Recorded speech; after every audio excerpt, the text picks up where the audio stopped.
IPL 2024ஆம் ஆண்டு season இன்னும் 8 நாட்களில் தொடங்க உள்ள நிலையில் இந்த தொடரில் களமிறங்க போகும் ஒவ்வொரு அணியின் கேப்டன்கள் யார் என்பது குறித்து தற்போது பார்க்கலாம்.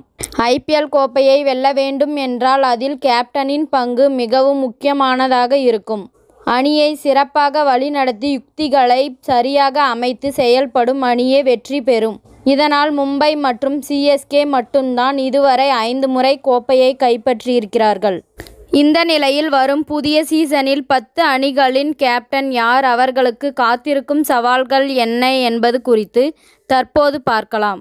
மும்பை இந்தியன்ஸ் அணியின் கேப்டனாக தற்போது ஹர்திக் பாண்டியா நியமிக்கப்பட்டிருக்கிறார்.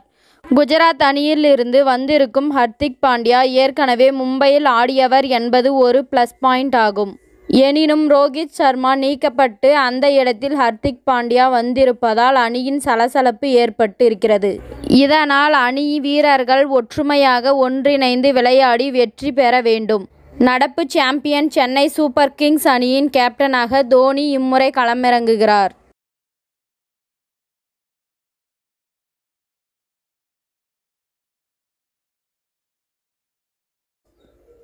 தோனிக்கு காத்திருக்கும் ஒரே சவால் புதிய வீரர்களை அணியில் வழிநடத்தி பேட்ஸ்மேனாகவும் விக்கெட் கீப்பராகவும் செயல்பட்டு மீண்டும் ஒருமுறை அணியை வெற்றி பாதைக்கு அழைத்து செல்ல வேண்டும். RCBயின் அணியின் கேப்டனாக டு பிளிசிஸ் இம்முறை மீண்டும் செயல்படுவார். 2022ஆம் ஆண்டு முதல் RCBயின் கேப்டனாக டு பிளிசிஸ் நியமிக்கப்பட்டிருக்கிறார். 23 போட்டிகளில் டு பிளிசிஸ் தலைமையில் விளையாடிய RCB 12 வெற்றி 11 தோல்விகளை தழுவியிருக்கின்றது. அணிக்குள் வந்திருக்கும் புதிய வீரர்களை வழிநடத்தி பந்துவீச்சு பலத்தை உயர்த்தி முதல் முறையாக கோப்பையை வெல்ல வேண்டும் என்ற நெருக்கடி டு பிளிசிஸ்க்கு உள்ளது. டெல்லி கேபிட்டல்ஸ் அணி கேப்டன் யார் என்பதில்தான் ஒரு குழப்பம் இருக்கின்றது.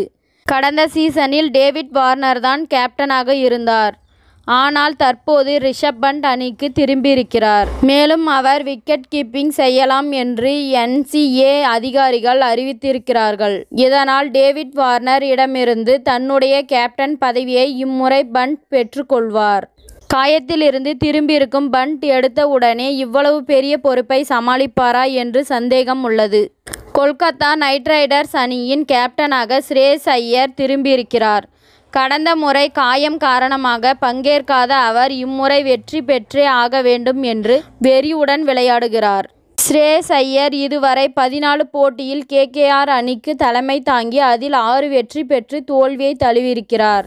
எனினும் ஸ்ரேயஸ் ஐயர் காயம் பிரச்சனை இருப்பதால் அவர் முதல் சில போட்டிகளில் கேப்டனாக இருக்க மாட்டார் என்றும், கடந்த சீசனில் கேப்டனாக இருந்த நிதிஷ் ராணா அணியை வழிநடத்துவார் என்றும் தகவல் வெளியாகி உள்ளது.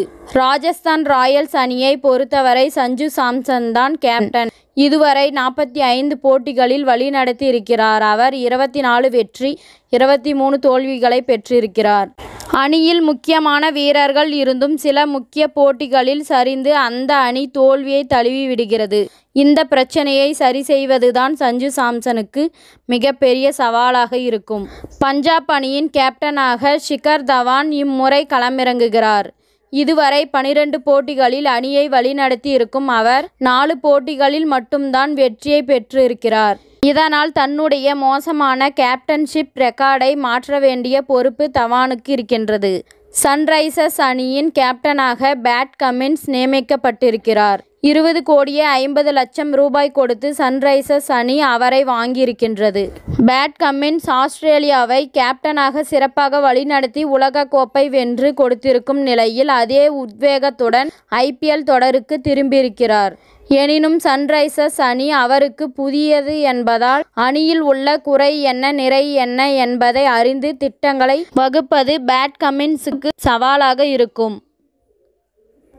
லக்னோ அணியின் கேப்டனாக KL ராகுல் திரும்பியிருக்கிறார்.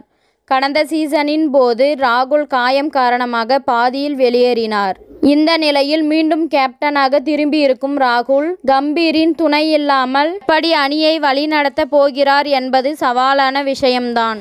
குஜராத் அணியின் கேப்டனாக சுமன் கில் நியமிக்கப்பட்டிருக்கிறார். ஸ்டார் வீரரான இவர் ஹர்திக் பாண்டியா, முகமது ஷமி ஆகியோர் இல்லாத நிலையில் கேப்டனாக எப்படி செயல்பட போகிறார் என்பது ரசிகர்கள் மத்தியில் எதிர்பார்ப்பாக இருக்கின்றது. இத்துடன் இந்த செய்தி முடிவடைகிறது. நன்றி, வணக்கம். மீண்டும் அடுத்த வீடியோவில் சந்திப்போம். மேலும் இது போன்ற சுவாரஸ்யமான தகவல்களை அறிய தமிழ் சிறை சேனலை சப்ஸ்கிரைப் பண்ணுங்க, ஷேர் பண்ணுங்க, லைக் பண்ணுங்க மற்றும் கமெண்ட் பண்ணுங்க.